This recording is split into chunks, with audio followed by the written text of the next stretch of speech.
Don't believe everything that Bonehead tells you. He doesn't want to heal me, he wants to control me. Uma bruxa é facilmente reconhecida como uma mulher feia, idosa, de nariz longo, enrugada, corcunda, com uma risada maligna e que busca trazer o mal por onde passa. Feiticeiras devotas ao demônio que só buscam servir ao caos e à desordem. Comendo as crianças como aperitivos e utilizando a magia para o seu bem próprio. Elas são hereges que não seguem os padrões estabelecidos e impostos. Eles eram ciganos que viviam à margem da sociedade, parteiras, curandeiras, velhos que pediam esmola, mulheres solteiras, cientistas. Pera, tem um erro no sistema. Acho que a imagem da figura da bruxa está mudando, mas ainda não sei se estamos tão longe dessa figura demoníaca que insistia em se repetir nas telas. Afinal, esse ainda é um termo usado como forma de ofender mulheres, e algumas representações de bruxaria ainda estão em um aspecto de ser perigoso, principalmente quando ligados a personagens femininas, onde diria que as supostas bruxas do mundo real foram tendo vários nomes durante a história, mas as situações que elas enfrentaram eram bem parecidas. Olá, eu sou Juliana Corner e sejam bem-vindos para mais um vídeo. Quando The Owl House começa, o seu primeiro episódio tem como questão principal a mensagem de dar liberdade às diferenças e critica uma imposição dos padrões. Quando a luz chega nas Ilhas Ferventes e aceita roubar a coroa do King para Eda, na prisão, ela encontra criaturas que não cometeram nenhum ato de fato criminoso, mas demonstraram maneiras e gostos próprios que não se encaixavam no ideal daquela sociedade construída naquele mundo, a qual a personagem da Eda é apresentada como uma criminosa, supostamente perigosa e altamente procurada. Mas que crime ela realmente cometeu? No próprio episódio, entendemos que essa perseguição a Eda é um exagero e que ela estaria nesse espectro de pessoas que não se encaixam socialmente, onde nessa introdução ainda não tínhamos a dimensão de que aquele era um universo mágico e que bruxas eram algo comum naquela comunidade. E a Eda tinha uma certa carga de ser uma bruxa procurada pela, entre aspas, justiça, e seguia, de certa maneira, o estereótipo da feiticeira transgressora, o qual esse suposto perigo que a Eda teria é desconstruído no próprio episódio quando ela demonstra estar cometendo esse, entre aspas, crime como forma de ajudar o seu amigo e como forma de fazer uma certa justiça, porque quem foram realmente roubados foram eles, a coroa do King que foi originalmente roubada. Us weirdos have to stick together, you know? Conforme a série decorre, vemos que a sociedade das Ilhas Ferventes tem uma disciplina bem restrita de como as magias têm que ser utilizadas. As bruxas têm que ir a uma escola. Lá, elas só podem aprender um aspecto da magia, onde só as mais habilidosas quem poderiam entrar para o clã do imperador e utilizar todas as magias, ou seja, segregando quem poderia usar que tipo de magia, as quais as bruxas que estão no clã do imperador teriam que seguir as ordens do mesmo, tratando a magia como se ela fosse uma ordem ou uma criatura a ser disciplinada. Porém, até o momento, a única que parece estar contra esse tipo de construção de sociedade é a Eda, onde foi ficando mais claro que essas ideias libertárias que a personagem tem, que são o maior perigo ao novo império estabelecido. E por isso ela é tão perseguida, pois como ela mesmo disse, But magic isn't proper. It's wild and unpredictable, and that's why it's so beautiful.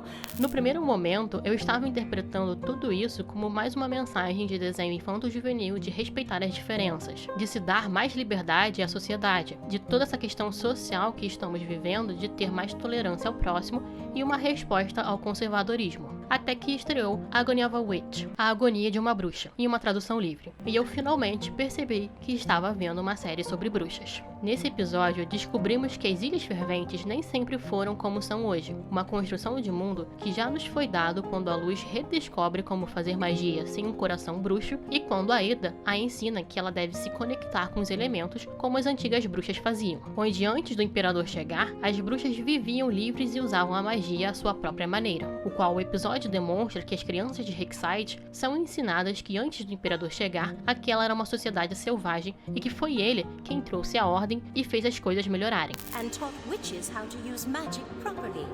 Então, nesse momento, eu percebi que a Casa da Coruja está fazendo um paralelo às bruxas do nosso mundo e que a Eda é a verdadeira bruxa entre as bruxas. Vamos voltar para a nossa realidade, porque você deve estar se perguntando, bruxas do nosso mundo? Esse vídeo não é sobre crenças esotéricas, mas sobre as mulheres e homens que foram chamados de bruxas na nossa história. Na minha experiência, eu vi em lugares de ensino e no entretenimento que as pessoas tratavam as caças às bruxas, que aconteceu por todo o mundo, mas mais concentrado na Europa, como uma simples burrice humana. De fato, foi uma burrice humana, mas conforme eu fui estudando sobre o feminismo, eu fui descobrindo que esse não foi um simples período da ignorância da humanidade. Se fala como houve uma perseguição da instituição da igreja por motivos idiotas e preconceituosos a pessoas individuais. Mas essa caça ia além de indivíduos diferentes. Ela também perseguia outras religiões, outros ensinamentos, outras medicinas, ou seja, outros costumes, realmente estabelecendo um, entre aspas, império cristão, onde ainda hoje, por mais que hajam críticas, é ensinado que essa foi uma conquista benéfica para a sociedade. As caças às bruxas ajudou a moldar a sociedade como a conhecemos, principalmente a moldar o comportamento feminino atual, visto que a sociedade naquele período demandava mulheres obedientes e mães para que a população aumentasse,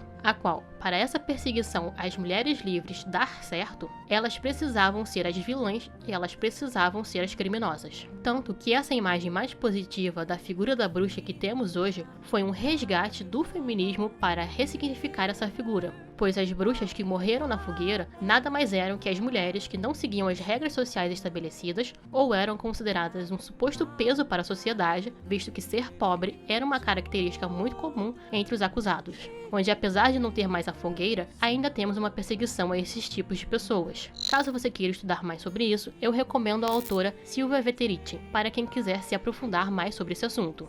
Hey, here's a lesson. A great witch is resourceful, like this. Espero que já deva dar para ver aonde eu quero chegar. Assim como a igreja dizimou culturas e costumes, o imperador está impondo as suas regras e acabando com as antigas tradições. A forma como a qual a luz pratica magia e os ensinamentos das antigas bruxas estão tendo que ser redescobertos pela personagem, assim como hoje nós ainda redescobrimos e ressignificamos antigos ensinamentos. Ou as próprias perseguições idiotas que aconteceram na série foram as que aconteceram na vida real, só que de forma bem mais grave. Ou como ainda é ensinado como foi benéfico a conquista europeia pelo mundo, assim como as crianças de Hexside aprendem que o imperador foi benéfico. A Casa da Coruja não está só trazendo representatividade, mas reflexões da história da nossa sociedade. A Eda incomoda o império, assim como as bruxas incomodaram a sociedade antiga ou as feministas incomodam hoje, simplesmente por ela se recusar a seguir algo que ela não acredita e querer viver a sua vida à sua maneira. Um espírito livre que ressoa nas outras pessoas que querem seguir o seu exemplo e, por consequência, mudaria a ordem estabelecida. A qual personagem é a bruxa que conseguiu escapar da fogueira. Quer dizer, quase. O título, A Agonia de uma Bruxa, se refere diretamente à maldição da Eda, mas agora venho com uma segunda interpretação, de que essa agonia também é a agonia que todas as pessoas perseguidas sofreram durante a caça, que é de ser capturada. O fato da maldição da Eda no começo da série ter sido causada por uma figura desconhecida demonstra como que ser perseguido afeta até as mais fortes das pessoas e que esse sofrimento de ser diferente é causado por algo que não conseguimos identificar. A imposição social não é algo que conseguimos ver diretamente, até que essa imagem de quem a amaldiçoou se revela como sua própria irmã, uma figura da família que tem uma conexão muito forte ao tradicional e à imposição, onde a Eda, no episódio 18, tem que fazer uma escolha, seguir como uma bruxa livre ou se sacrificar para a próxima geração possa continuar a dar continuidade aos seus ideais, e que essa nova geração tenha mais liberdade. O que é bastante sugestivo para o título do próximo episódio, Sangue Novo, Velha Alma. I'm going away, and I don't know if I can bounce back this time. Mas ela não morreu, então sossega com esse negócio de que ela não vai voltar. O entretenimento constrói imaginários coletivos. Ele tem a força de construir e derrubar preconceitos sem as pessoas sequer perceberem. Mas ele não faz isso de forma rápida. É preciso tempo e repetições para que uma figura ganhe um novo significado. A Disney construiu as suas vilãs como feiticeiras malignas e invejosas. Outras bruxas não eram capazes de controlar os seus poderes e eram esquecidas perante aos sábios bruxos. Outras eram as vilãs dos filmes toscos dos anos 90. Outras eram sexualizadas para o universo masculinos. Outras não ganhavam o destaque que mereciam, mas todas eram incríveis. Quando a Eda se autoproclama a bruxa mais forte das Ilhas Ferventes, claro que tem todo o fator das suas habilidades, mas acima de tudo é porque ela é uma bruxa que realmente segue a figura reinterpretada pelo movimento feminista de liberdade. Como a Robin Morgan disse em Sisterhood is Powerful, as bruxas sempre foram mulheres que se atreveram a serem corajosas, agressivas, inteligentes, não conformistas, curiosas, independentes e revolucionárias. Witch vive e ri em cada mulher. Ela é a parte livre de cada uma de nós. Okay, you can look.